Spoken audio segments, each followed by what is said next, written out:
30 জুনের মধ্যে ৬ শ্রেণীর জমির দলিল চিরতরে বাতিল। এই বিষয়টি বর্তমানে একটি অত্যন্ত স্পর্শকাতর ও গুরুত্বপূর্ণ ইস্যু। আপনার আলমারিতে রাখা জমির দলিলটি কি ১ জুলাই থেকে শুধু এক টুকরো কাগজ হয়ে যাবে? 30 জুনের মধ্যে নির্দিষ্ট ৬টি শ্রেণীর জমির দলিল বাতিল হতে চলেছে। এই তালিকায় আপনারটি নেই তো? এখনই মিলিয়ে নিন, নয়তো পৈতৃক সম্পত্তিও হারাতে হতে পারে। জমি আছে কিন্তু মালিকানা নেই, এমন পরিস্থিতির মুখোমুখি হতে যাচ্ছেন হাজার হাজার মানুষ। সরকার থেকে দেওয়া শেষ আলটিমেটাম অনুযায়ী আগামী 30 জুনের পর বিশেষ ৬ ধরনের দলিলের আর কোনো আইনি বৈধতা থাকবে না। আপনি কি জানেন আপনার দলিলটি এই ডেঞ্জার জোনে আছে কিনা? রহিম সাহেব পৈতৃক সূত্রে পাওয়া একটি জমি ভোগ দখল করছেন, যার দলিল অনেক পুরনো বা সরকারের অর্পিত সম্পত্তি বা ভেস্টেড প্রপার্টির তালিকায় ছিল। যদি এই জমি সরকারের তালিকায় খাস বা অর্পিত হিসেবে চিহ্নিত থাকে এবং 30 জুনের মধ্যে যদি নতুন গেজেট বা নামজারি মিউটেশন সম্পন্ন না করা হয়, তবে পুরনো সেই দলিলে আর কোনো ব্যাংক লোন বা বিক্রি সম্ভব হবে না। দলিলটি কার্যত অচল হয়ে পড়বে। ভিউয়ার্স, বিদেশে থাকা কোনো আত্মীয়ের কাছ থেকে পাওয়ার অফ অ্যাটর্নি নিয়ে অনেকে জমি কেনাবেচা বা নামজারি আটকে রেখেছেন। সরকার এখন ডিজিটাল ল্যান্ড রেকর্ডের উপরে জোর দিচ্ছে।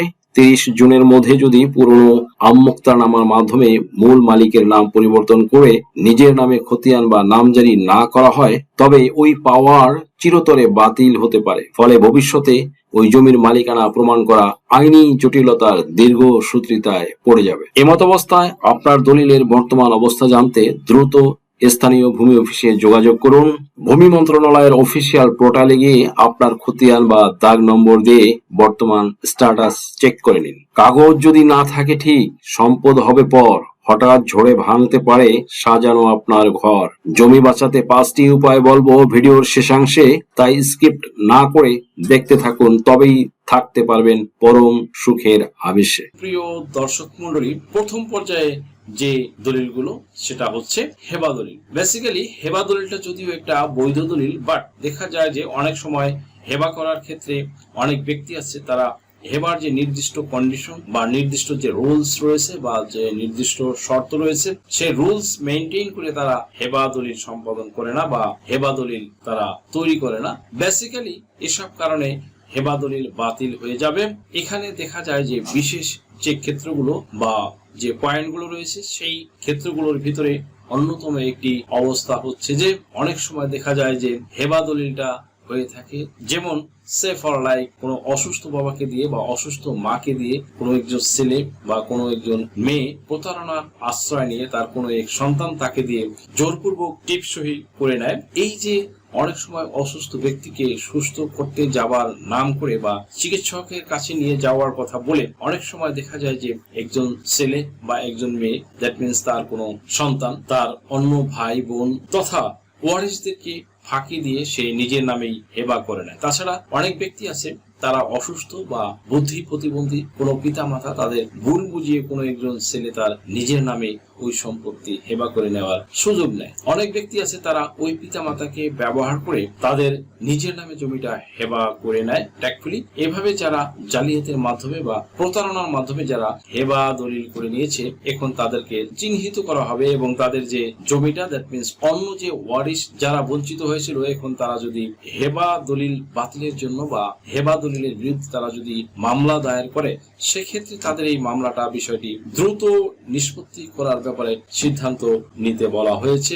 Not only that but also সেখানে দেখা হবে যে সত্যি সেই সময় প্রতারণার মাধ্যমে বা আপনার দ্যাট মিনস জালিয়াতির মাধ্যমে হেবা দলিলটা হয়েছিল।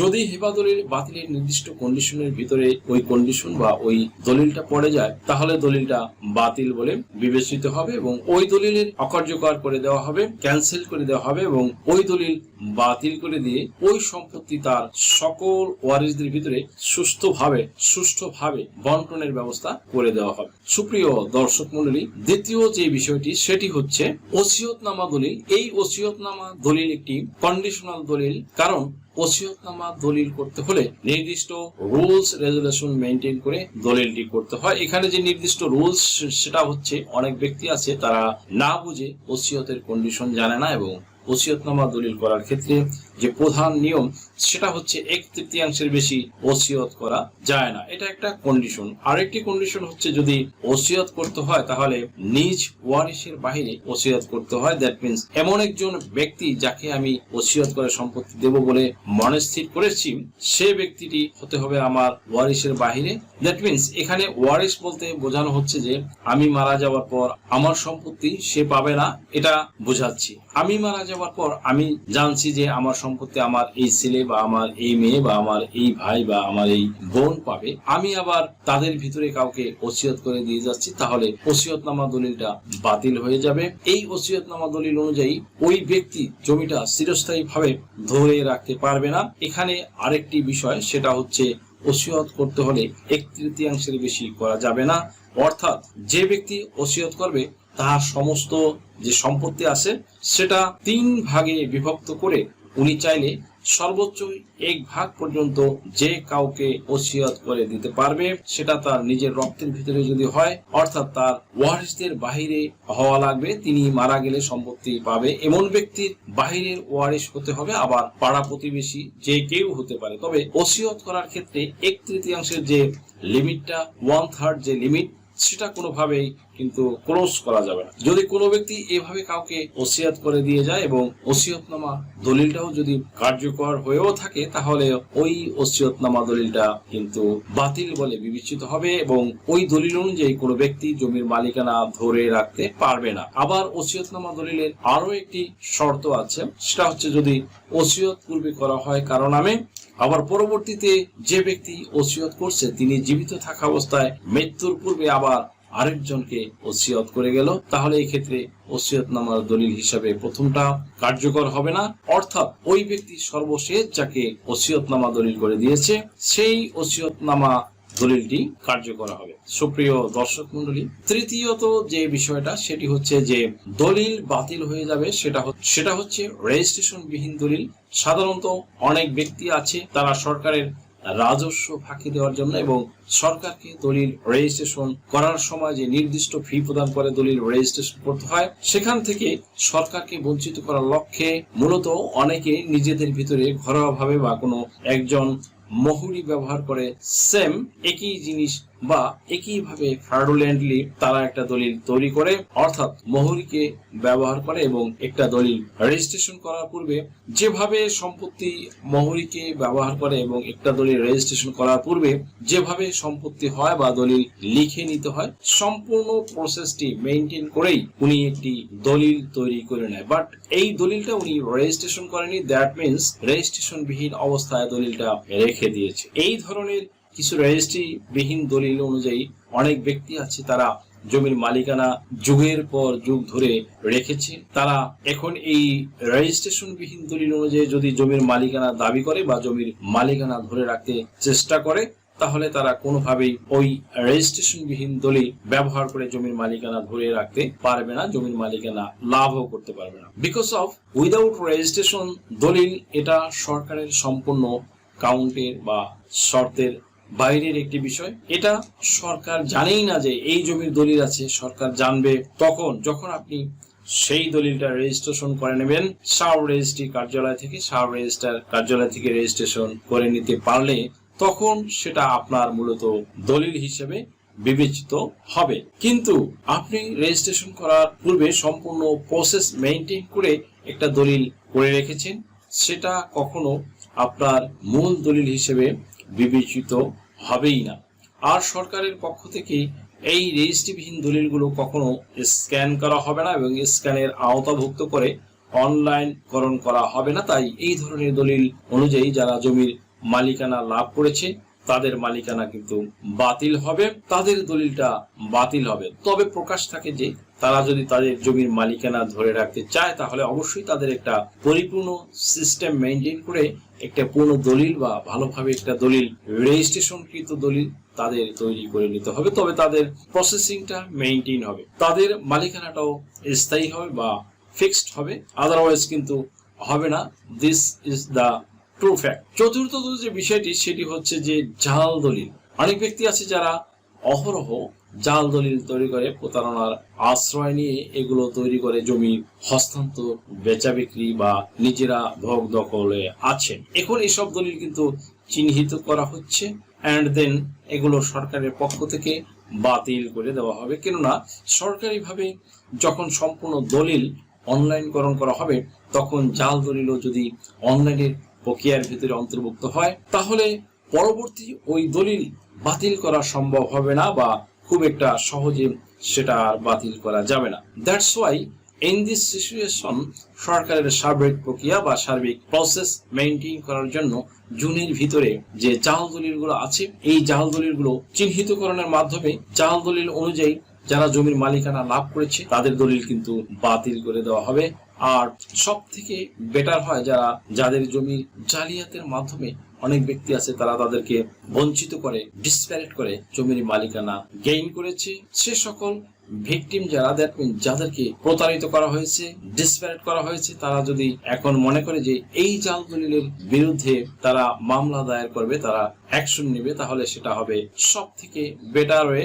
That means say for like আপনার জমি আপনার সাথে যদি এরকম হয়ে থাকে তাহলে আপনি অনতিবিলম্বে কোর্টে মামলা দায়ের করেই ওই জাল দলিল বাতিলের জন্য আপনি যদি জানেন বা আপনি যেহেতু অবশ্যই জানবেন, কেননা আপনার জমি আপনি বিক্রি করেছেন কি করেননি বা আপনার পূর্বপুরুষরা জমিটা বিক্রয় করেছে কি করেনি, এটা অবশ্যই আপনার ভালো জানার কথা সবার আগে। তাহলে আপনি যদি জানেন যে ওই দলিলটা জাল এবং ওই দলিল অনুযায়ী যে ব্যক্তি জমির মালিকানা ধরে রেখেছে বা দাবি করছে তিনি সঠিক দলিল দেখাচ্ছে না বা সঠিক দলিল তার নেই, কেননা জমির সঠিক মালিক আপনারা, উনি জাস্ট একটা জাল দলিল দেখানোর মাধ্যমে জমির মালিকানা দাবি করছে। এক্ষেত্রে আপনি অবশ্যই জাল দলিলের বাতিলের জন্য মামলা দায়ের করেন, তাহলে জাল দলিল বাতিল হয়ে যাবে এবং আপনি প্রকৃত মালিক হিসেবে বা প্রকৃত মালিকদের ওয়ারিশ হিসেবে ওই জমির মালিকানা আপনারা কিন্তু ফেরত পাবেন। সুপ্রিয় দর্শক মন্ডলী, পঞ্চমত, ক্ষমতার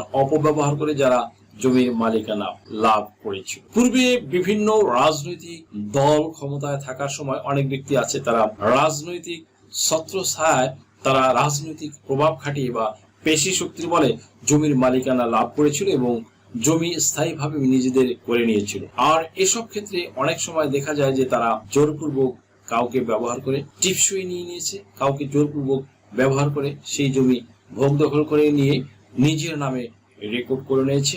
এই ধরনের অনেক ঘটনা বাংলাদেশের প্রত্যন্ত অঞ্চলে বিভিন্ন জায়গায় ছড়িয়ে ছিটিয়ে রয়েছে। এভাবে যারা জমির মালিকানা লাভ করেছিল বা এভাবে যারা জোরপূর্বক ক্ষমতা ব্যবহার করার মাধ্যমে জমির মালিকানা লাভ করেছিল, এখন সুযোগে পরবর্তী সরকারের সময় সেই সকল ভিকটিম ব্যক্তি বা যাদেরকে বা তাদের মালিকানা থেকে বঞ্চিত করা হয়েছিল তারা যদি মনে করে যে তাদের জমিদারের মালিকানা ফেরত পাওয়ার জন্য তারা প্রসেস গ্রহণ করবে, তাহলে খুব ভালোভাবে তারা টেক অ্যান অ্যাকশন নিতে পারে এবং ওই সকল প্রভাব খাটিয়ে ক্ষমতা ব্যবহার করার মাধ্যমে যারা জমি থেকে তাদেরকে বহিষ্কার করেছিল, জমি থেকে তাদেরকে উচ্ছেদ করেছিল, তাদের জমি জোরপূর্বক নিয়ে নিয়েছিল, এখন সেই সকল জমি তারা চাইলে ফেরত নিতে পারবে বা বের করে নিতে পারবে।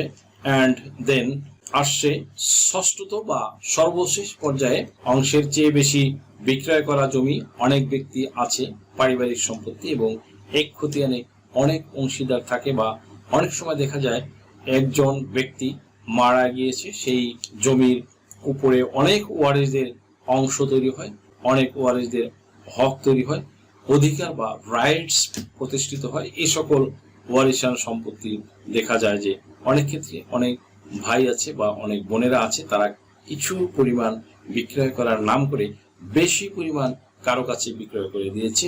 এমনকি যেভাবে হোক তারা আইন ব্যবহার করার মাধ্যমে, আইনের ফাঁকফোকর ব্যবহার করার মাধ্যমে ওই জমিটা তারা যাকে বিক্রয় করে দিয়েছে এবং তাকে রেজিস্ট্রেশন অলরেডি করে দিয়েছে। এভাবে অনেক ব্যক্তি আছে তারা পূর্বে জাল জালিয়াতির মাধ্যমে বা প্রতারণার আশ্রয় নিয়ে এভাবে অংশের চেয়ে বেশি জমি বিক্রয় করে দিয়েছে। যারা এভাবে অংশের চেয়ে বেশি পরিমাণে জমি বিক্রয় করে দিয়েছে এবং যার যার অংশ বঞ্চিত করা হয়েছে বা যার অংশ এভাবে বিক্রয় করে দিয়েছে, সেই ব্যক্তি যদি এখন মনে করে যে তার অংশ বেশি পরিমাণে বিক্রয় করে দেওয়া হয়েছে এবং তাকে ঠকানো হয়েছে, সে তার অংশের পরিমাণ অবশ্যই সে এখন বের করে নিতে চায় এবং তার অংশ সে তো বিক্রয় করেনি, তাহলে তার অংশ অবশ্যই রয়েছে।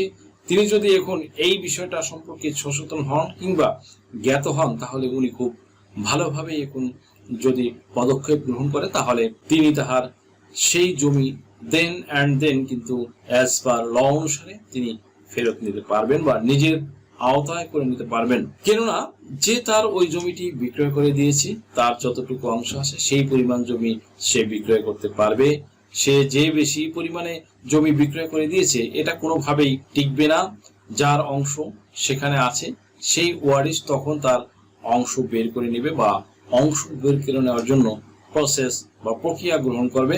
তখন কোর্ট থেকে আলটিমেটলি যার অংশ যতটুকু হবে সেই পরিমাণ অংশ তাকে বুঝিয়ে দেওয়া হবে এবং তার সেই জমির দলিলও করে দিয়ে থাকে, বেশি বিক্রয় করে দিয়ে থাকে, তাহলেও যিনি ক্রয় করেছেন তার ওই দলিল কিন্তু বেসিক্যালি টিকবে না। দ্যাট মিনস দলিলের আংশিক টিকবে, উনি যে পরিমাণ জমি যার থেকে ক্রয় করেছেন তার অংশ আছে যতটুকু, সেই অংশ পরিমাণটা কিন্তু টিকবে, বাট অতিরিক্ত যেটা উনি বিক্রয় করে দিয়েছে সেটা আর টিকবে না। তো এভাবেই বেসিক্যালি আগামী জুন মাসের ভিতরে সরকারের পক্ষ থেকে 6 শ্রেণীর দলিল গ্র্যাজুয়ালি বাতিল করে দেওয়ার সিদ্ধান্ত হয়েছে।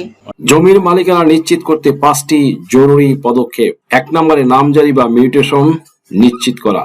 2 নম্বরে ভূমি উন্নয়ন কর বা খাজনা হালনাগাদ রাখা। 3 নম্বরে ডিজিটাল রেকর্ড বা খতিয়ান যাচাই করা। 4 নম্বরে জমির দখল ও সীমানা নির্ধারণ। 5 নম্বরে মূল দলিলের সাথে বায়া দলিলের মিল দেখা। ভিউয়ার্স, জমির কাগজজার জমিও তার, এই ধারণা এখন পাল্টেছে। এখন যার নামজারি ও হালনাগাদ খাজনা আছে, জমির আইনি অধিকারও তারই। তাই দেরি না করে আজই আপনার স্থানীয় ভূমি অফিস বা নিকটস্থ ডিজিটাল সেন্টারে যোগাযোগ করুন, সচেতন হন, নিজের সম্পদ সুরক্ষিত রাখুন।